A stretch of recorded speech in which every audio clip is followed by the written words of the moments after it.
Our guest is a Kenyan politician who served as the seventh Vice President of the Republic of Kenya in 2002 and as Deputy Prime Minister from 2008 to 2012, when he resigned officially to join the presidential race. He is currently party leader of Amani National Congress after the campaign from the Orange Democratic Movement, ODM, led by the former Prime Minister Raila Odinga in 2012. Where before his resignation, he served as the deputy party leader. He was third in the 2013 Kenyan general election. He is among the top contenders for the 2022 Kenya presidential election. Our guest today on NC Exclusive is His Excellency Honorable Wycliffe Musalia Mudavadi. Thank you very much for joining us this evening on News Central's Exclusive. Thank you, Benga. Now, Honourable Mudavadi, what is your assessment of the political climate in Kenya today? How has Kenya fared in the aftermath of the contentious 2017 elections and the post-election violence? What's your assessment of the political temperature in Kenya today? Well, I can only say that the temperature is rising again. Because we are getting closer to election. In another 1 year or so, Kenyans will be going to the ballot again to elect a new government. And of course, why I say that the situation is beginning to see heightened political activity, somewhat muted though, because of the COVID regulations and guidelines that are still in force. But we are seeing a situation where the ruling party, Jubilee, is having its own internal conflicts. And in the process, for all intents and purposes, it appears that the party leader, who is the President of the Republic of Kenya, and his deputy are working at cross purposes. They don't seem to be the team that they were when they went into elections in 2017. And on the other side, we also see an opposition that is also at crossroads because there are also breaches of trust within the framework of the opposition parties. And this is going to play out in the build-up to the elections.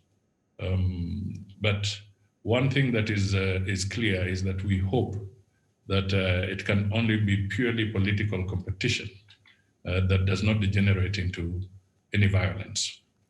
But from what you've seen and your experience, I mean, 2017 to now is quite a long time. Do you think Kenyan politicians have done enough to lessen the rhetoric of, to make people understand that, look, it's politics.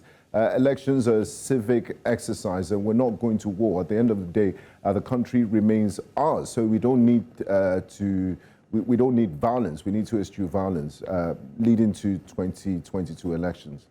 Have lessons been learned? Well, lessons have been learned, but as to whether we have the solutions is another thing, because one of the things that is critical at any one time is a strong and independent electoral body. We have our electoral body that has done fairly reasonably, but during the 2017 elections, the Supreme Court of Kenya indicated that there were certain aspects in the conduct of the elections that were unconstitutional or unprocedural, and consequently, they led to the conflict that emanated, to the extent that Kenya had a rerun of the elections. Now, these were partly technical and partly human error. Kenyans would like to see a more transparent process. They'd like to see better transmission of results. They would like to have a more open process of Kenyans being able to verify where technology has been used, the data behind the servers, so that at any one time, the satisfaction that what is reflected is truly the will of the people. Now, that is one thing. The other thing is that ethnic differences still continue to play out. It may not be easy to find a solution to this, not just for Kenya, but in Africa. Wide. Yeah. That continues to be an issue where politics is largely focused around individuals as opposed to the content and the message that those individuals may be carrying in terms of what their political platform is or their political agenda is. I think this is where we have to play out more forcefully. Okay. Now let's talk about alliances. A very good role here. Now, back to the politics. We've been seeing a lot of political alliances in Kenya lately. Your Amani National Congress is purported to be a member, or you're trying to join. I would like you to clarify on this. Are you a member of the One Kenya Alliance? And what does the future hold as alliances continue to take shape in the run-up to the 22 elections? Like you said, the ruling Jubilee Party is having internal problems. And I remember what happened with NASA, the National Super Alliance, but we'll get to that shortly. Well, I think we can only say that we are going to see more political realignments. This is just the beginning. In the case of the One Kenya Alliance, it is still an emerging conversation, a conversation that has just been with us for about 1.5 months. So it is not a very protracted conversation that has gone on.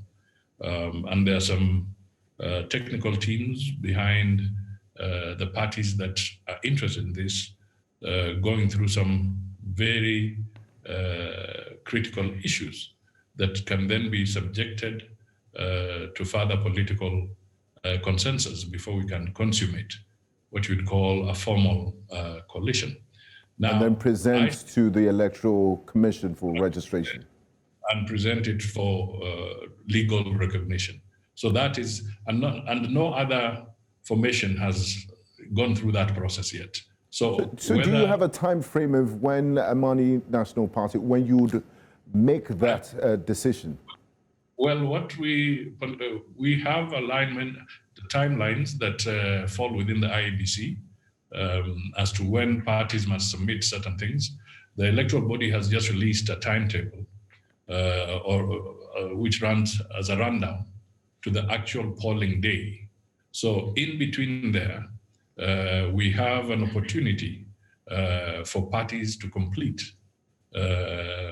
what they may call new partnerships, if need be, or how they're renewing some of their old partnerships, if that is the way they choose to go. But clearly, I can tell you that we have not seen the end of it, and we're going to see a lot of adjustments. Now, they say history is a teacher, and we always learn history lessons. You were the leader of the National Super Alliance Coalition, an opposition outfit, in 2017. In the past, you've accused them of breach of trust. Now, what's your guarantee that what happened to you with NASA and the ODM, Orange Democratic Movement, will not happen with the new alliance you will join eventually, if it's the One Kenya Alliance or any sort of alliance? They always say politics is a game of interest. What's the guarantee that those same mistakes, the breach of trust and all those issues you raised will not repeat themselves this time around? Well, you see, a coalition is as good as the people who make it. And in this context, people who are ready to live up to the commitments that they sign up to. So when we talk of breach of trust here, there must be some fundamental issues that are written into a coalition document. And it is expected that the partner political parties should honor those obligations. Now, that means that trust is a very, very important underpinning factor when it comes to holding coalitions together. So as we go forward, I think we need to do more due diligence in the context of the trust levels of the political parties that are signing up to these commitments. Otherwise, it is true, we could fall into the same trap. And why these coalition arrangements are important is because if you do not honor your coalition arrangements, what would make anyone believe that if power is handed to you through a coalition arrangement, you would honor those commitments and not push your own ideas down the throats of your... Honorable Mudavadi, you're a veteran politician. You do know they always say politics, you don't have permanent friends and permanent enemies, always interest. And things are very fluid with the way things are working now. And we know the situation in the ruling Jubilee Party with the president, His Excellency Uhuru Kenyatta, and his deputy president, William Ruto. So things can still come up, and sometimes all the agreements you have on paper are no guarantee that everyone is going to act gentlemanly and keep to it. You do know the nature of politics. You've served in different capacity in Kenya. So are you're dealing with human beings here. So are you telling me that once your alliance is ready, you would be able to take... I mean, you can only speak for yourself, don't you think? You can't guarantee how others will behave. So how do you mitigate this breach of trust or people just doing what they like within alliances? There's a level of risk that we all get into when we make coalition agreements. But we need to have some time to see that you're starting from a premise that will be better than before. Secondly, these documents are usually lodged with the Registrar of Political Parties. Now, one of the things that we are looking forward to, and there's been discussion on this, is that the Office of the Registrar of Political Parties should also have the muscle, legal framework to be able to enforce the provisions of coalition documents. Because the idea of leaving it purely to political parties is littered with challenges. But don't you think that, sorry to interrupt you, Honourable, don't you think you'll be, interrupting the arrangements, interference of the electoral body in the internal runnings of these political parties? No, not. I remember I said the Registrar of Political Parties. I did not say the election, independent election body. No, the one that conducts elections is a different body. But this is the regulator of political parties. Okay. Now, One Kenya Alliance or any, I don't want to jump the gun here, but from your meetings with other leaders of political parties, it's looking like it's going to be One Kenya Alliance for Amani National Congress, but I'm not going to jump that. So, but you did mention and emphasize the importance of political alliances, because politics is a game of cooperation and numbers. So what does any future coalition you get, and you as somebody that is interested in the highest office of the land, what will it take? Do you have what it takes to defeat the coalition of the ruling Jubilee Party? If you remember, an important figure is part of them. I'm talking of the person of the former Prime Minister Raila Odinga.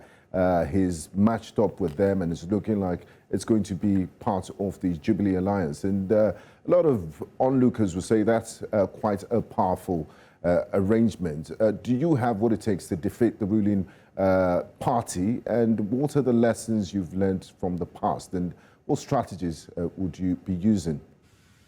First of all, I think what is important is, I don't know whether they have really consummated a coalition agreement as yet. As I said, a coalition agreement is only a coalition agreement when it is registered and lodged with the Register of Political Parties. So perhaps what we are seeing now is the initial conversation around such an arrangement. Secondly, we have a situation where you cannot be in more than one coalition at the same time. So we still have NASA, and from a legal perspective, it's not functional. I mean, but people will tell you the reality is that NASA is dead and buried. You've had people that were part of NASA, the leadership and this. There's a legal process to confirm that has been brought to an end.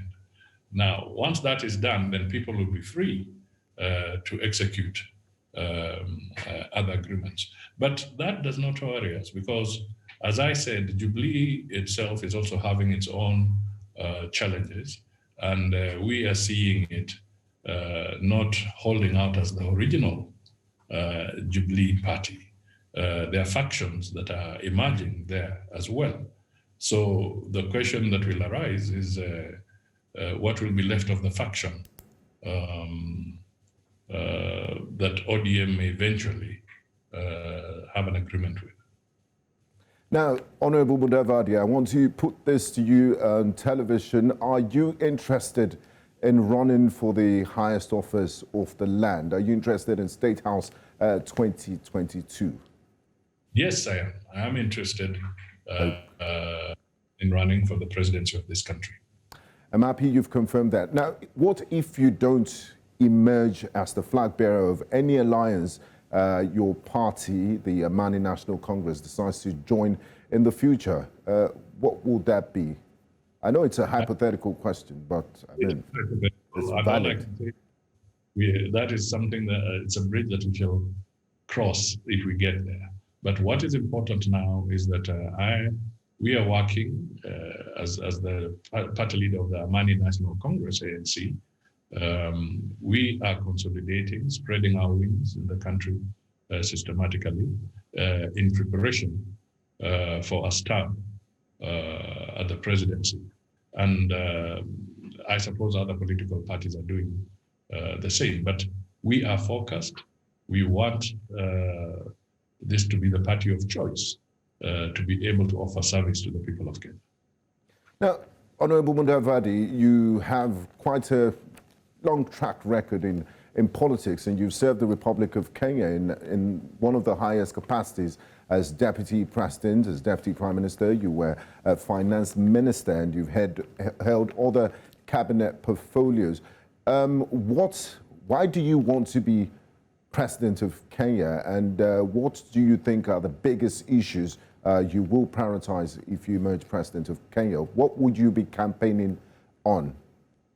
At this point in time, I think the most critical thing is revival of the Kenyan economy and putting it on a more sustainable trajectory.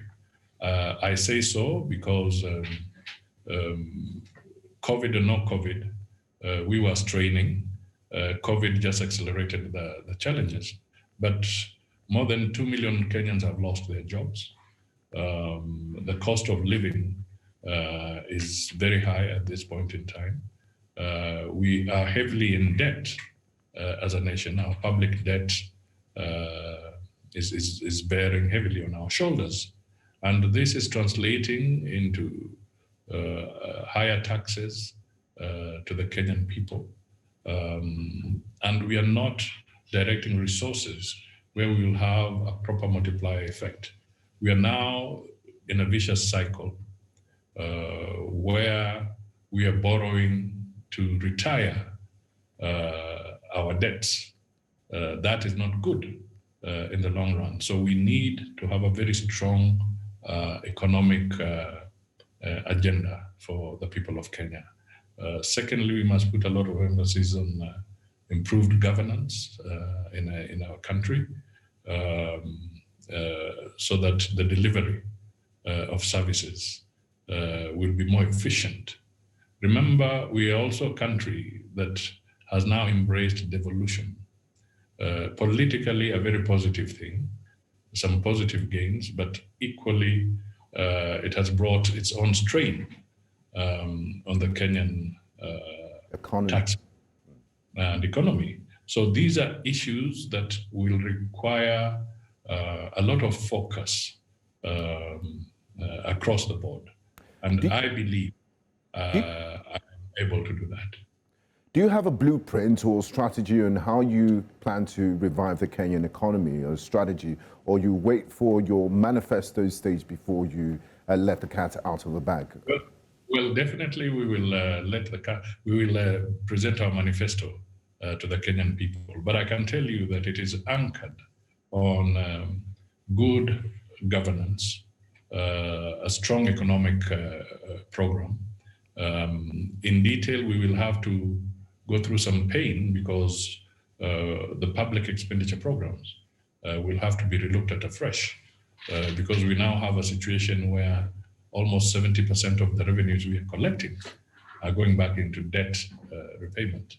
So we need to have a program that can work on retiring the expensive debt and engaging more on concessionary borrowing so that we can relieve a lot of resources to more critical areas that can have positive multiplier effects.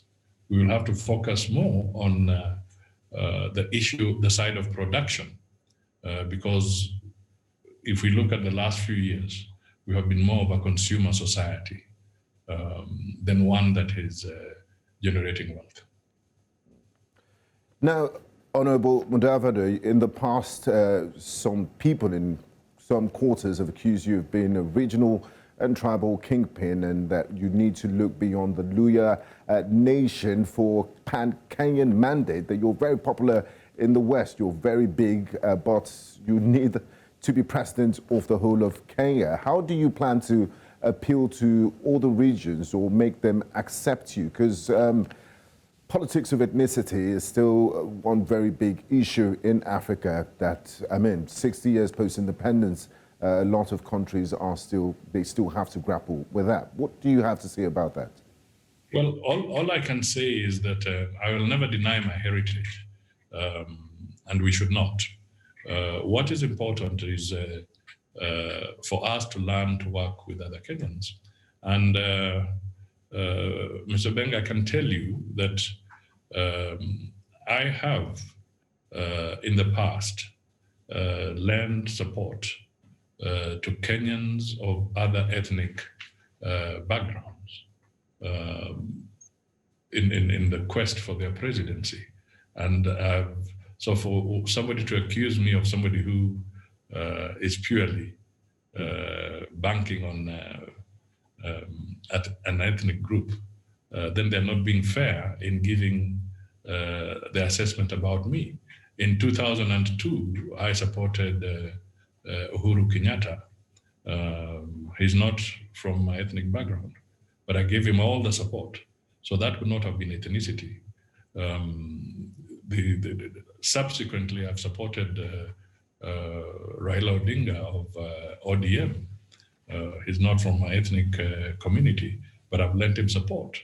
And prior to that, we all lent support to the late President Daniel Arap Moi. And again, he was not from my ethnic community. So if anybody wants to look at me from the prism of ethnicity, then I think they've got it wrong. They're not treating me fairly or objectively on that score, because I have stood out and worked with Kenyans from other parts of the country, and I will continue to do so, even going into the future. Yeah, like you said, you will never deny your heritage, and you have a base. Like a plane needs to take off from an airport before it gets to its destination. So you've answered that brilliantly. Now, finally, Honorable Mudavadi, last month, judges blocked the constitutional amendment bill, popularly known as the Building Bridges Initiative, BBI. They said it was irregular, illegal, and unconstitutional.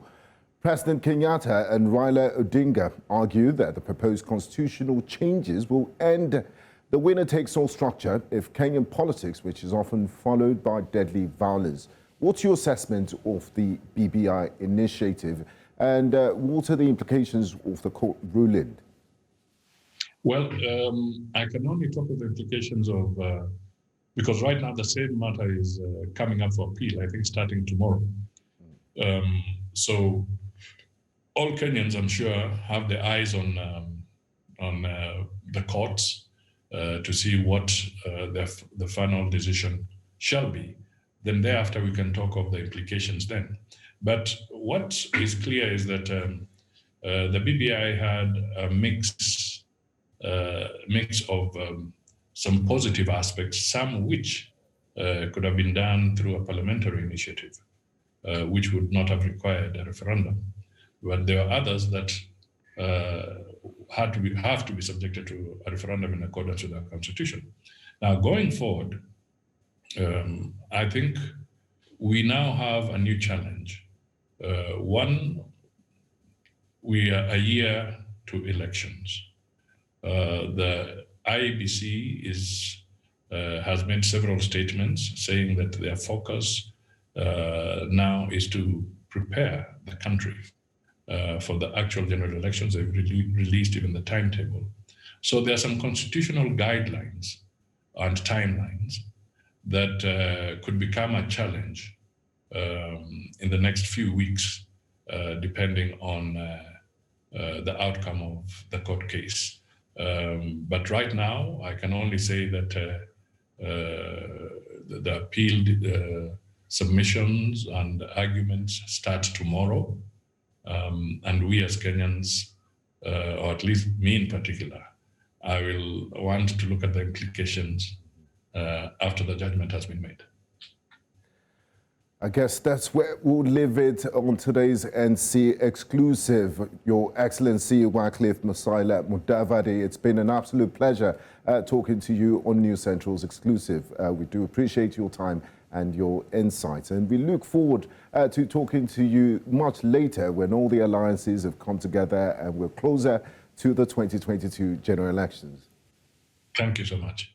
It was nice talking to you. Thank you very much, sir. And that's it on NC Exclusive. Our guest has been the leader of the Amani Democratic Congress party in Kenya, an opposition party. He served in the capacity of Deputy President of the Republic of Kenya. And that's it on NC Exclusive. I'm Benga Aborowa. Until next time, bye-bye.